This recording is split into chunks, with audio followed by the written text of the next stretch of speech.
আসসালামু আলাইকুম, কেমন আছেন সবাই? বিনু বিশ্বে আপনাদের সবাইকে জানাই স্বাগত। আজকে বানাবো কুমড়োর হালুয়া। এটি যেমন ইজি বানানো তেমনি টেস্টি। চলুন তাহলে শুরু করা যাক রেসিপিটা। নিয়ে নেব কুমড়োটাকে লম্বা লম্বা করে ফালা করে কেটে নেব, নিয়ে খোসাটাকে ছাড়িয়ে নেব প্রথমে। কুমড়োর খোসাটা ছাড়ানো হয়ে গেলে এটাকে ভালো করে ধুয়ে নিতে হবে, নিয়ে এরকম একটা গ্রেটার নিয়ে ভালো করে গ্রেট করে নিতে হবে। গ্রেটারটা যেন একটু মোটা মোটা হয়, যাতে গ্রেট করা কুমড়োটাও যেন একটু মোটা মোটা হয়, একেবারে মিহি করে কোরানোর কোনো দরকার নেই। এই যে গ্রেট করা হয়ে গেছে কুমড়োটা আমাদের। ড্রাই ফ্রুটস নিয়ে নেব। ড্রাই ফ্রুটসের মধ্যে আছে কাজু, কিশমিশ, আমন্ড, অল্প পিস্তা, বড় এলাচ আর ছোট এলাচ। আর নিয়ে নেব এখানে প্রয়োজন মতো চিনি।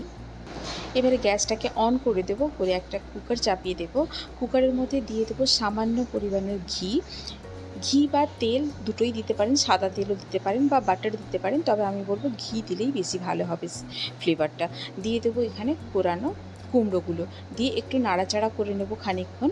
নাড়াচাড়া করে নিয়ে দেখবেন যখন একেবারে ভাজা ভাজা মতো হয়ে গেছে, দিয়ে দেবো এতে সামান্য পরিমাণের জলটা কিন্তু খুব কম দিতে হবে, অল্প একটু জল দিলেই হয়ে যাবে এটা।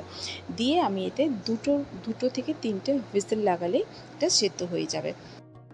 এখানে আমি তিনটের মতো হুইসেল দিয়ে দিয়েছিলাম, দিয়ে এখানে 10 মিনিট রেখে দিয়েছি।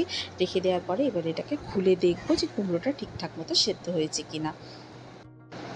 এই যে কুমড়োটা খুব সুন্দর সেদ্ধ হয়ে গেছে, তবে একটু জল আছে। এই জলটাকে গ্যাসটাকে অন করে একেবারে শুকনো করে নেবো, যেন একেবারে ভাজা ভাজা হয়ে যায়, জল যেন একেবারেই না থাকে এখানে। এবারে নিয়ে নেবো একটা ননস্টিকি প্যানটা গরম হয়ে গেলে দিয়ে দেবো এতে হাফ চা চামচের মতো ঘিটা ভালো মতো গরম হয়ে গেলে এবারে দিয়ে দেবো এতে ড্রাই ফ্রুটস যেগুলো রেখেছিলাম সেইগুলো। ড্রাই ফ্রুটসগুলোকে কুচিয়ে নিয়েছি, তবে কিশমিশটাকে কুচোইনি, গোটাই রাখা আছে কিশমিশটা। ড্রাই ফ্রুটসগুলোকে ভালো করে ঘিয়ের মধ্যে রোস্ট করে নেব। এখানে আমি নারকেল কুচি দিইনি, আপনারা যদি চান নারকেল কুচিও দিতে পারেন এতে। এই যে যখন কিশমিশগুলো ফুলে উঠবে, তার মানে আমাদের ড্রাই ফ্রুটসগুলো রোস্ট করা হয়ে গেছে। এবারে কুমড়ো যেটা সেদ্ধ করে রেখেছিলাম সেটা দিয়ে দেব ঘিয়ের মধ্যে, দিয়ে ভালো করে এটাকে ভাজা ভাজা মতো করে নেব।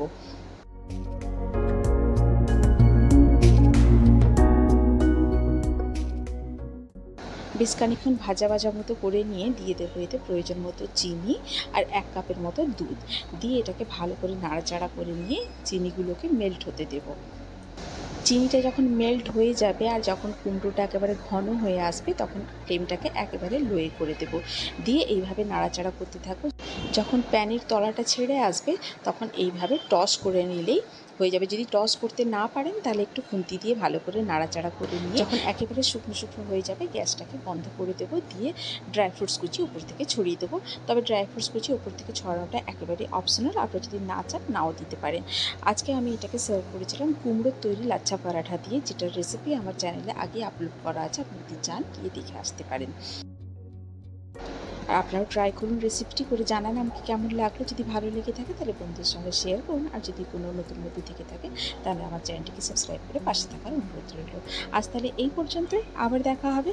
ভালো থাকুন, সবাইকে ভালো রাখুন। আল্লাহ হাফিজ।